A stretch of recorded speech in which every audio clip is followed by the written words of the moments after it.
Welcome to Zoom O'Clock with your host, Tessie Anthony de Nassau. This podcast brings you enlightening discussions with leading experts and public figures directly to your ears. Good morning, everyone, and welcome to Zoom O'Clock with Tessie Anthony de Nassau.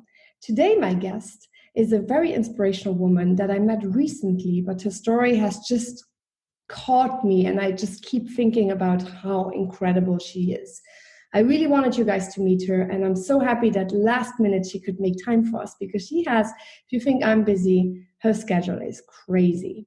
So please meet Florence. Florence is a known figure in UK politics, has worked a lot for sustainability and development, is a real champion to raise voices for the unheard, and specifically for Black minorities, and has just an incredible story herself, where she's from, the obstacles she overcame, and where she is right now. So Florence, welcome to Zoom O'Clock.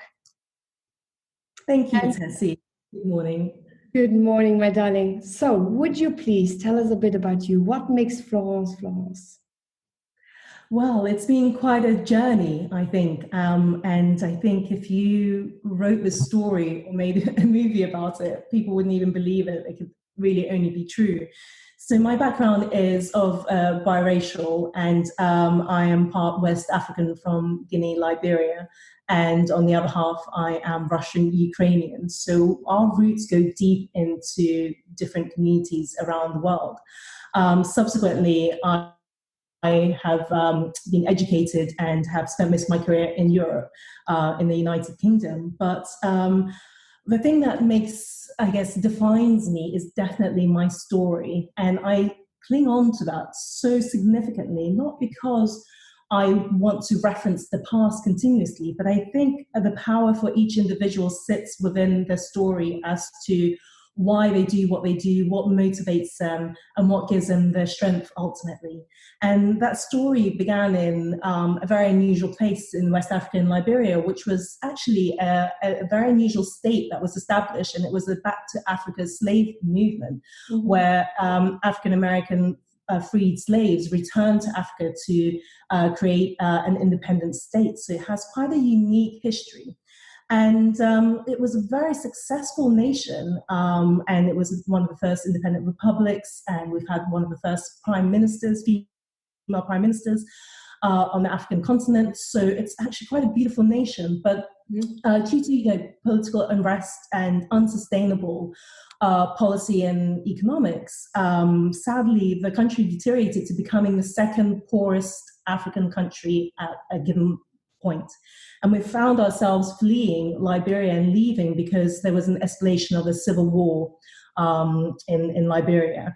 And at that point, I was separated from my parents. My mother made the decision to take me out of West Africa at that given moment. And we traveled to return to the Ukraine and to what was actually at that time the former Soviet Union, the former USSR. So now we view that region as sort of separate places like Russia and Ukraine, etc. But then it was amalgamated into one place that was really Russified, and everyone was made to sort of submit to one socialist structure and culture. And my mother made the decision to take me from West Africa and to bring me to Ukraine, to Kiev, to live with my grandmother so that I would be safe. And literally, it was a case of her traveling in the middle of December, delivering me at the airport, leaving me there, and having to return, that very same day. And I remember that conversation because I was, a child born in Africa, sunshine, etc. And I remember that moment at the airport. I was only 3 years old, and I said, "Mummy, I want to go home." And she walked me around the suitcase and said, "We are home, sweetheart. We are home." And I remember knowing that wasn't the truth, but yet, these are the stories and moments that you remember, and those kind of difficult conversations and the sort of traumas that we all carry within us. And so at the age of 3, I found myself separated from both of my parents and living with my grandparents in the former Soviet Union in Kiev. And but it was a beautiful childhood. So I can't say that I lacked in anything bar missing, obviously, my parents, which I think is quite traumatic for children at a young age to be separated in that given way.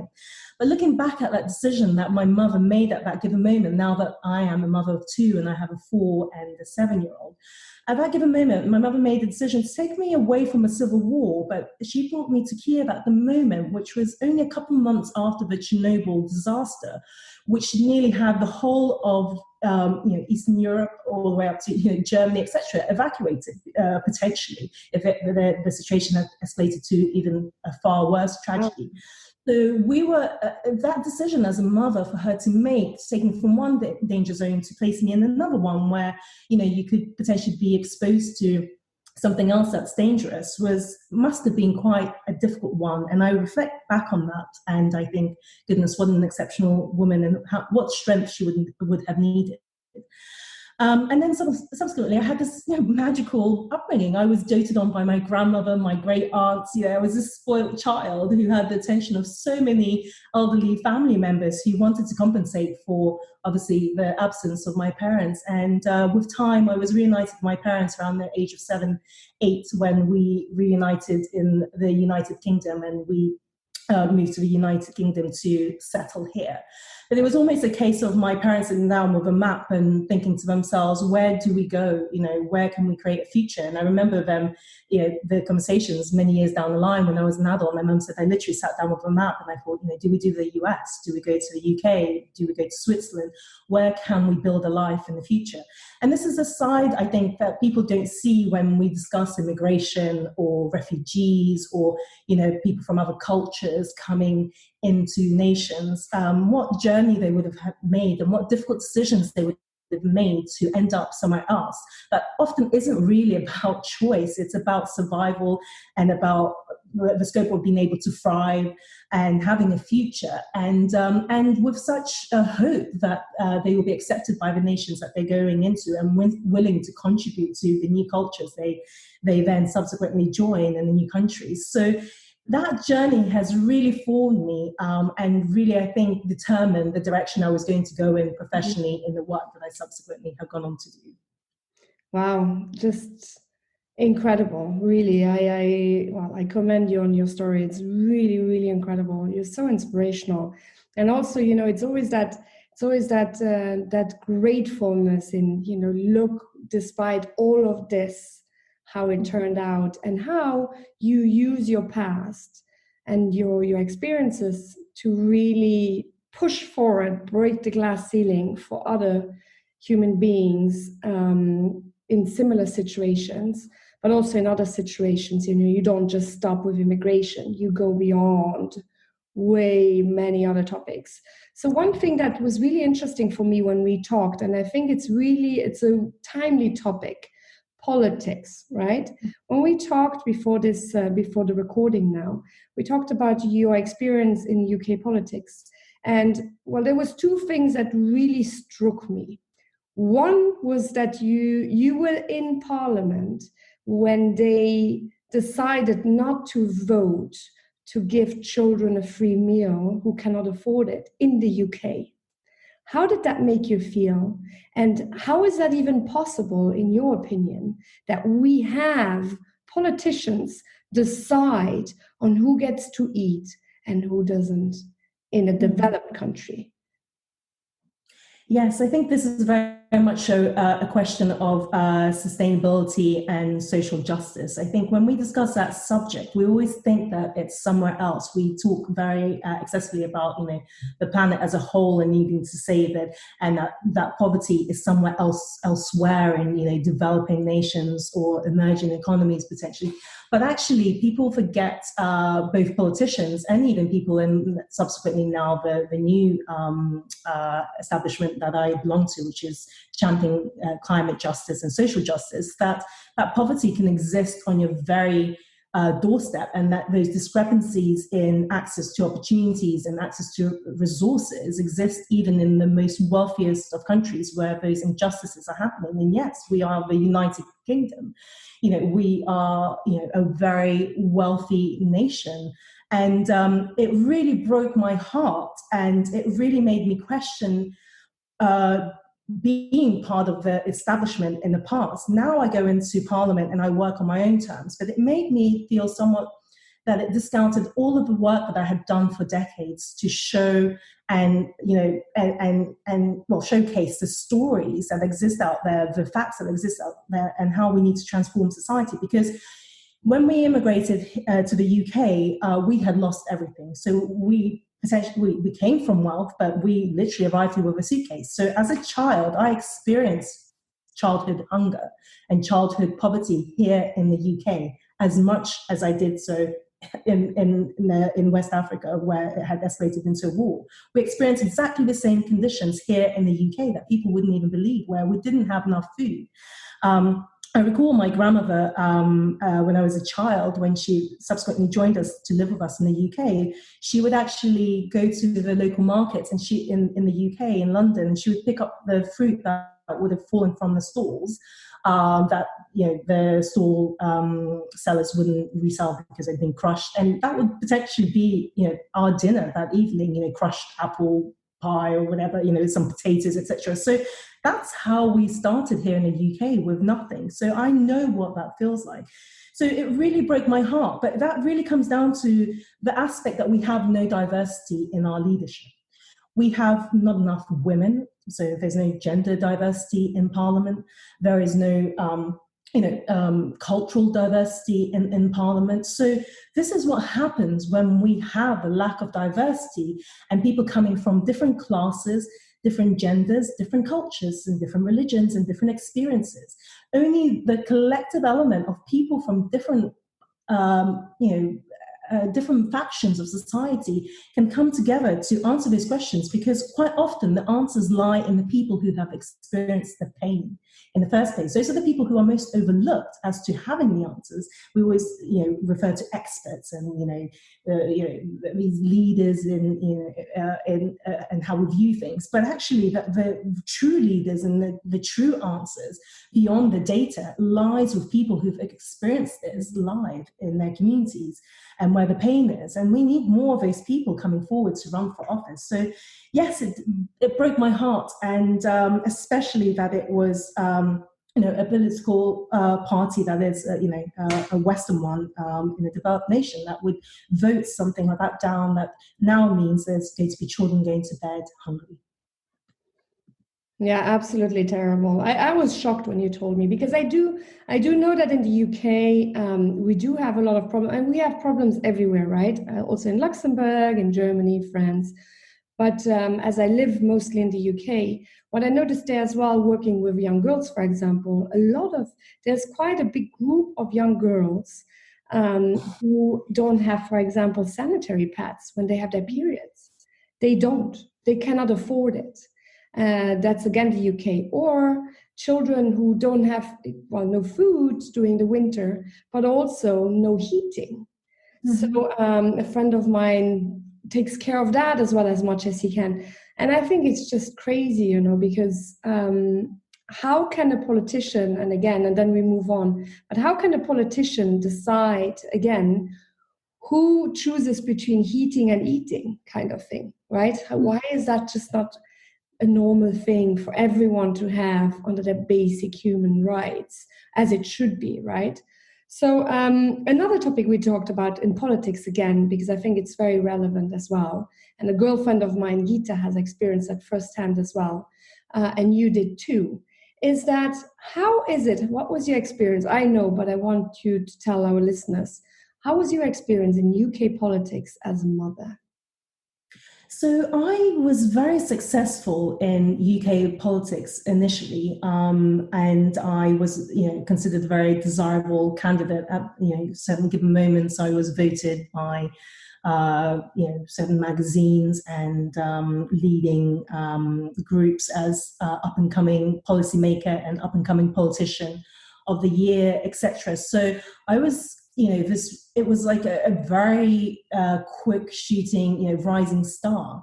I, at that moment, thought perhaps there are certain elements that are going to create barriers for me in running for office, for running for UK Parliament at that time, even though we're no longer going to be part of the European Union. But as someone on the UK parliamentary candidates list, you also have the opportunity to run for European Parliament. So I also took that opportunity to run as an MEP. So it was sort of this wonderful run that I had, and I thought potentially, things like my skin color, or the fact that I'm from a biracial background, or sometimes people will place me, biracial people often referred to as only black, etc. These things might get in the way of me running for office, but those things actually weren't the most difficult elements that I dealt with, even though in certain instances there might be some microaggressions on that, but that often was quite subtle, and I didn't experience too much of that in politics.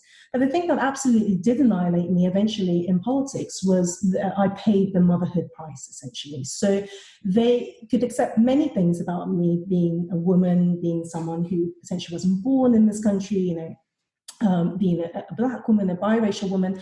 But the one thing that UK Parliament is very anti in specific parties, and I've seen this across all parties, so it's not actually specific parties. I've seen this, women experience this in the Conservative Party, in the Labour Party, who shout the loudest that they're pro women, and Lib Dems, and even Green Party, who you would think should understand social justice and within that context, gender equality, but even that is very male-led. I actually found that many women experience this. So people will say, women are not showing up for politics. They are. And what happens is they're leaving by the back door as soon as they have children. So it becomes very difficult to run when you have a young child, because when you are being selected for the respective constituencies that you're standing for, the questions that the constituents ask, and also how head office deals with it, is that, do you have young children, and how are you going to manage your job? Whereas those same questions are not asked of our male candidates, because there's that presumption that there's a nanny or wife in the background who's going to take care of all of that. And so I found that my career literally disappeared overnight within the space of weeks of having my son. And I had to have an emergency cesarean section procedure, which meant that I was out for about 2-3 weeks. And by legal status, you shouldn't return to the office for 6 weeks by UK standards.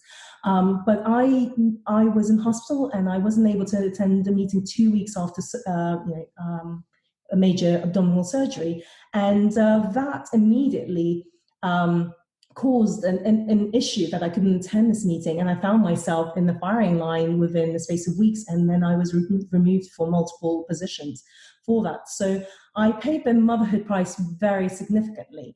But the fascinating thing is, when this happened, and literally my career disappeared overnight, things that I had worked for a decade plus, and it's a very difficult career to get into, because you do it on top of your normal career. Because I had a job in investment banking, and I ran for office separately, because running for office doesn't pay. You have to have the assets and the sponsorship to run for office. That's a side job. So I had sacrificed so much over a decade to get there. I had overcome so many barriers as a woman, as a person of color, etc. And to overcome all of these things, but yet be penalized, so far down the line, where you are, that most desirable candidate who would be, potentially future cabinet leader, potentially future prime minister, was shocking, and I definitely paid the motherhood price. But at that given moment, I remember a couple of days after they visited my home to tell me that I was going to be removed from my positions. And it's sad, because the main position that I had that led to becoming an MP, the woman who had the position prior to me, she's an MP now, and the woman who took my position, replaced me, also is an MP now, but both chose not to have children, which I understand is a choice, but that showcases the discrepancy in how they treat women. So I remember a couple of days after that, I was, with a newborn baby, just had surgery. My whole life disappeared overnight. And I just sat in the park and thought, at that moment you can despair, and you can potentially, hate motherhood or hate having a baby. And I remember looking at my child, and I said to myself, I'm not going to allow the system breaking me or removing me in this way to allow to push me into a position where for some reason, I'm going to be angry at this child, or angry at myself, or angry at this given moment. So don't get me wrong, I was very angry, but I didn't want it to play out in me not liking then motherhood. So my biggest resistance was to say, well, this has happened. Now I have this beautiful child and I'm just going to take some time out and I'm going to enjoy motherhood. So that was my resistance to say, well, it is what it is. It happened. I'll come back from this. I'm not sure what I'm going to do yet, but you're not going to spoil this moment for me because I'm a mother and this child has just entered the world and I'm so excited by this and I'm going to enjoy this moment. Wow, what a story. But it's really crazy because also, for me, when I go to business meetings or like drinks in the evening, well, pre-corona, right? Now no one goes for drinks anymore. But pre-corona, right? The first thing that people would ask me, clients, would be like, oh, who's watching the kids? How are the kids? What time do you need to be home for the kids? And I just looked at the clients and I said, firstly, I see you want to try to kind of like put some emphasis in the conversations. It's cute and so on. I said, but can we keep it professional? And my private life is none of your business. I am here, so I obviously took care of everything I needed to do. But it's just, men don't get asked that. And we have that all the time. And so I do understand. And that's just one example of many. I have so many women. And I'm thinking about writing actually a book about that. Like kind of like like Tools of Titans, but like the tools of motherhood, where you just share these stories, where you have these stigmas of just being a woman in business. And it's just, and some stories are really, yes, we laugh about it, but it's sad, it's just crazy stuff happening. Like other women have some crazy stories, which I share with you offline. As we're running out of time, but I have two questions. So one, where is Florence now? I know that you're working on a really incredible project with the educational system. Can you briefly tell us a bit about that? And also briefly, maybe, what do you need? How can we help? I know that I will probably be helping you, but the listener, how can the listener help? And why does this project matter? Thank you so much. So yes, the recovery for me was to look at alternative routes as to how we can shape society, essentially, because I've realized, being part of the establishment, that the establishment does not work. And this is where I delved in the last decade to transition into sustainability, social justice, and climate justice work. And we do this work cross-sector, touching on all industries, be it the finance industry, the fashion industry, all, and policy making, etc., as to how do we build new modeling to make our world more just and more safe. But within this, I have delved into so many micro projects, and I have recently joined the board of the BBI 100 scheme, which is the Black Business Institute. And it was founded in the wake of the George Floyd US tragedy, where in the UK, we realized that we haven't actually ever come together as a Black community and as Black excellence influencers to try and contribute to how we can break this cycle of intergenerational poverty that exists in the Black community for various reasons, which are a little bit too lengthy for us to delve into at this given moment. So this institute has been founded to amalgamate Black leaders in the UK, but equally intersectionally, to bring people to the table like yourself and other wonderful individuals who are contributing from the corporate and private sector to from the public sector, from different cultures, as to how do we transform the community and also deal with intergenerational poverty.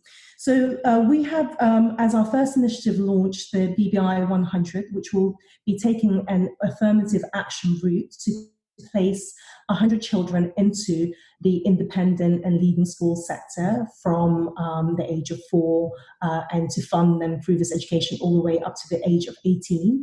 And these 100 places are going to be matched by the schools and funded also by the schools. So it will in fact be 200 children per September entering the leading independent schools. And we are currently supported by phenomenal and leading private sector corporate groups such as H&M and Sky, etc. But this project needs to be even bigger than what we're envisaging, because we need to create those leaders of tomorrow by putting them into these leading independent schools. But equally, we also need to have the money and VC, etc., to invest into Black industry and Black businesses, etc., to raise the community, give them access to opportunities. And it's often also not just about money. So yes, we are asset raising for these projects, but it's also about allocating time and access to information and opportunities, which is what people are lacking. That's the other half of the equation, because people always think it's about money, but actually it's not just about money. So we are looking for people who are passionate about the future of children's education, not just for Black children, but all marginalized communities. And how do you break the cycle of poverty that repeats itself generation after generation? How can people have equal opportunity to rise and to achieve and to thrive, not just to survive? So we're looking for people who would like to engage with that, because this case study as to how we deal with Black poverty, specifically in the Black communities in the UK, can also be lifted as a case study for any community, because you have other communities such as the Bangladeshi and Pakistani communities, etc., who are suffering just the same in, often in the European nations, where they might immigrate, etc., but then they find it very hard to actually establish a life that goes beyond survival. And so I'm very excited to be a part of this project, because we are live with 200 children in September entering the schools. And the reason we have gone for leading schools and independent schools and taken an affirmative action route is because what we have seen in research is that in the UK, 7% of children go to independent schools, but this 7% goes on to dominate anything between 50 to 80% of all sectors at the top tier level, at board level, at top leadership, CEO level, etc., and top tier leadership. So take the military, such as from your experience, or the policymakers, to policymaking institutions, to the investment finance institutions, to media. Take the judiciary. This 7% are dominating every infrastructure to then take all of these positions. And what that means, sadly, is two things. One, it's a lack of opportunities for other people to enter these professions and to have a leading role in shaping our countries and our world. But equally, what it means is that then institutionally, there's a bias that will always exist and a blind spot in these institutions if they never have diversity. So we are, it's like, going around in circles, because these people don't know how to change it, because they've got that blind spot and there's no diversity to tell them otherwise. And then no one is entering, these professions. So you just keep on going around in circles as to this kind of misunderstanding and disconnect between society and leaders. Mm-hmm. So we are taking that affirmative action to place, future Black leaders into the scheme by educating them as that 7% to then take leading posts in the future. So we're playing a very long-term game and a long-term vision on this. And I know the scheme works, because when we lost everything as a family, this particular scheme used to exist in the past. It wasn't privately funded. It was funded by the public sector at that time, by the government, which used to pay for scholarship schemes for children who were talented to enter. And I was one of those. So I held a scholarship my whole life in the independent school. And that is what, after we lost everything in the variety and we were in poverty, allowed our family to rise again through having access to this education and then access to top tier institutions to lead. And now I'm coming back and changing my communities so that, I'm an example of this case study that we are now going to be implementing with private funding. So we're looking for people to engage with us, to support financially this cause, but equally we're also looking for people who are willing to give their time to also start attacking that question of how do we deal with intergenerational repetition of poverty. And yes, we're dealing with a Black community, but this applies to any marginalized community as a whole. Wow. Yeah. So I'm really looking forward to hear more of that. And I will definitely also, under the video, put all of the information needed for people to approach you and learn more about this initiative, because I think it's really, really important. We're only as strong as the weakest link in our society. So it's important to lift everyone up at the same time. So yes, beautiful. Thank you so much for your time. We have run out way of time, but I just loved everything you were saying. So very briefly, as we're going sadly into the second lockdown, do you have a quote or something, what inspires you, but very briefly, for people to think about it or reflect on it or just enjoy it? I think we've realized at this given moment that we actually often have everything we need within ourselves and within our homes when we have been forced into this, moment of just slowing down and being still. So that's been one wonderful element. But also as a sustainability advocate, I advocate every single day with such deep passion. I believe it so deeply and always worship it. But I adore nature and our world and our environment. We're blessed for every blade of grass and every tree and and the fresh air, etc. And I know that there's people who are not privileged to have those access sometimes to some of these resources.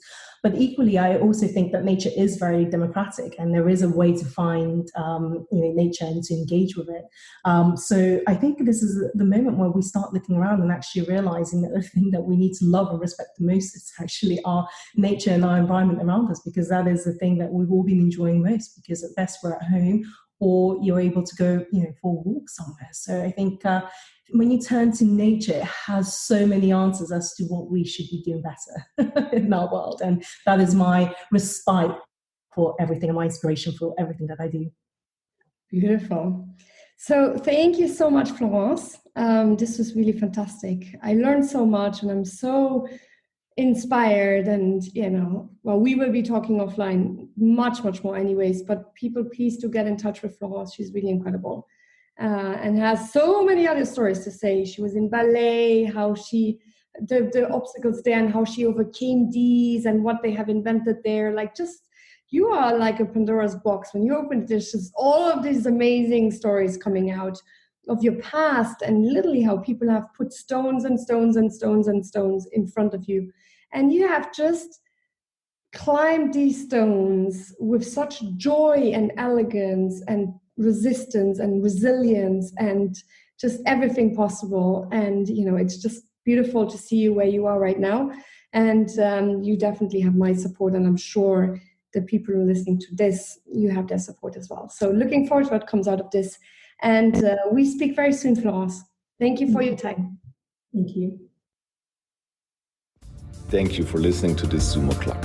We hope this discussion was insightful and has provoked some new ideas for you. Please share and subscribe. If you like to keep in touch with your host, you can find her on Instagram under Tessie_from_Luxembourg and on Twitter under Tessie_DE.